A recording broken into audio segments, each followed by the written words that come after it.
كده يا احمد يا عوضي، كده بعد ما تكون اعلى نسبه مشاهده في مصر تعمل معانا كده كده يا احمد يا عوضي.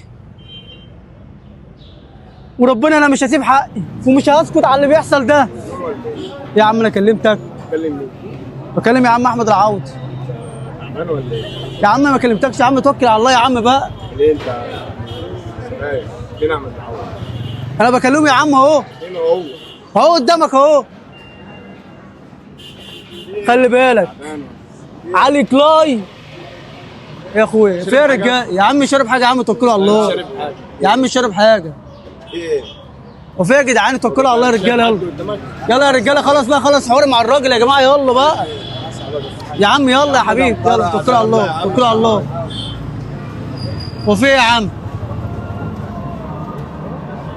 زي ما انا قلت لك كده يا عوضي، ان شاء الله المسلسل مش هينجح الا بيا. انا اللي بقول لك مش هينجح الا بيا. قلت لك مالك؟ ايه في؟ يا اخويا مالك ايه في؟ وحد الله يا عم، ما تشربش البتاع ده تاني. لا لا لا لو لا الله. خلاص هتجيب له قسما بالله دماغه راح. يا عم الراجل بيكلمني اهو يا عم، الراجل بيكلمني. هو فعلا بيكلم، ما تشربش البتاع ده تاني، مش كويس. انا دي ما تشربش البتاع ده، حرام عليك نفسك. انت مش مصدق؟ لا مش مصدق. اتكلم وعرفهم ان انا مش مجنون، اتكلم. بشويش يا عالمي، بشويش بشويش. يا عم حاطين سماعه ولا حاجه؟ سماعة ايه وهو بيتكلم قدامك اهو؟ السلام عليكم. سلام ورحمه الله. كلام قول من رب الرحيم.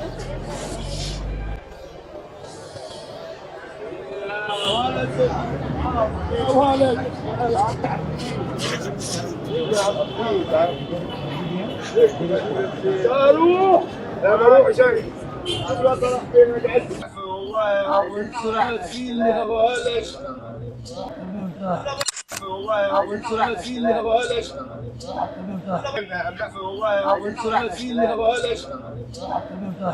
لو مش قادر تتفاعل ما تشدش حيلك في الكلام. زي ما انا اعلى نسبة مشاهدة في مصر وقاعد اجرم، انتظروا علي كلاي في رمضان اكتساح الشارع بمصر. وانا مصطفى العالم اخوه اللي تحت الارض.